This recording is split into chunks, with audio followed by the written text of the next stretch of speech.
Bismillahirrahmanirrahim. Assalamualaikum warahmatullahi wabarakatuh.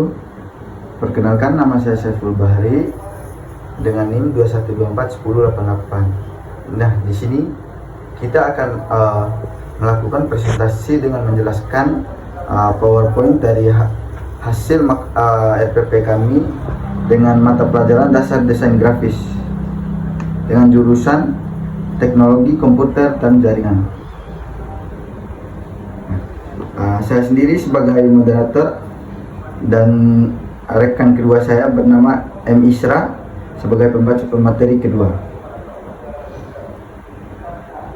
Nah, di sini kompetensi intinya meliputi ada 4 aspek. Yang satu, menghayati dan mengamalkan ajaran agama yang dianutnya. Yang kedua, menghayati dan mengamalkan perilaku jujur, disiplin, tanggung jawab, peduli, gotong royong, kerjasama, dan toleran, damai, santun. Yang ketiga, memahami, menerapkan, menganalisis, dan mengevaluasi tentang pengetahuan faktual, konseptual, operasional dasar, dan metokognitif sesuai dengan bidang dan lingkup kerja akuntansi. Nah, yang keempat, melaksanakan tugas spesifik dengan menggunakan alat informasi dan prosedur kerjasama yang lazim dilakukan serta memecahkan masalah sesuai dengan bidang akuntansi dan keuangan lembaga.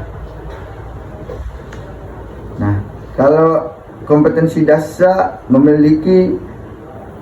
mendiskusikan unsur-unsur tata letak berupa garis, ilustrasi, tipografis, warna, gelap terang, tekstur, dan ruang. Kompetensi dasarnya memiliki 2 aspek. Yang satu, mendiskusikan unsur-unsur tata letak berupa garis, ilustrasi, tipografi, warna, gelap terang, tekstur, dan ruang. Yang kedua, menempatkan unsur-unsur tata letak berupa garis, ilustrasi, tipografi, warna, gelap terang, tekstur, dan ruang. Nah, yang kedua, indikator selanjutnya indikator pencapaian kompetensi.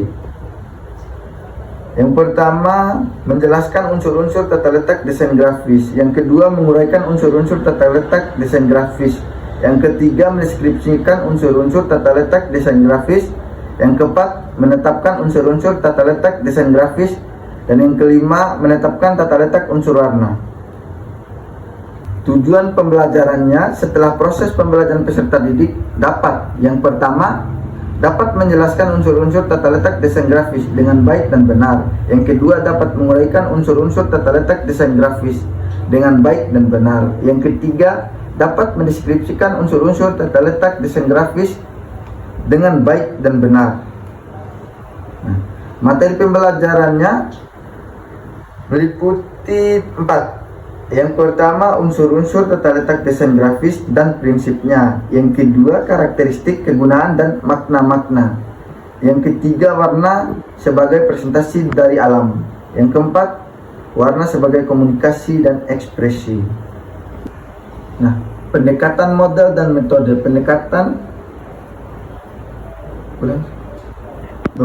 Beberapa aspek pendekatan model dan metode.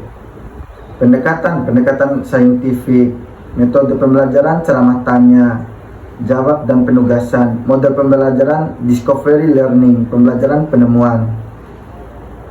Nah,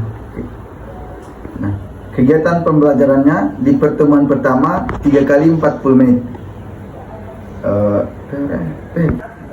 Nah, kita masuk di pertemuan pertama yaitu 3 kali 40 menit dengan pendahuluan 10 menit. Yang pertama, mengondisikan kelas dan doa. Yang kedua, presensi dan persepsi konsep dasar desain grafis. Yang ketiga, penyampaian tujuan, materi, dan penilaian. Kegiatan inti 160 menit discovery learning. Yang pertama, stimulus, mengamati contoh poster dan unsur tata letak. Yang kedua, identifikasi masalah. Yang ketiga, pengumpulan data. Dengan penutup, rangkuman, refleksi, umpan balik, dan penilaian salam. Di pertemuan kedua, yaitu pada kegiatan inti selama 160 menit. Yang pertama, pengumpulan data atau diskusi penerapan desain grafis. Terus yang kedua, pembuktian atau penilaian hasil penerapan multimedia atau desain.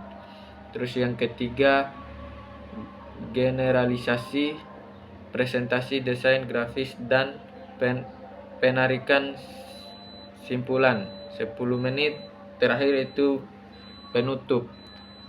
Yang pertama yaitu rangkuman, refleksi, umpan balik atau dan penilaian.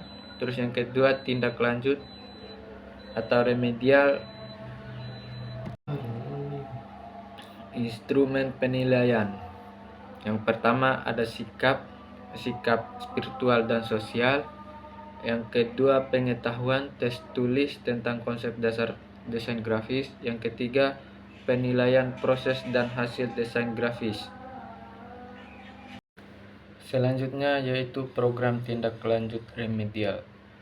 Diberikan kepada siswa dengan nilai 75,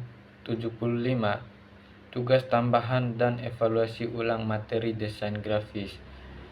Pengayaan diberikan kepada siswa dengan nilai 75, tugas mandiri tentang penerapan desain grafis multimedia interaktif. Mungkin itu saja dari saya kembalikan kepada moderator, kepada saudara Saiful Bahri, dipersilakan.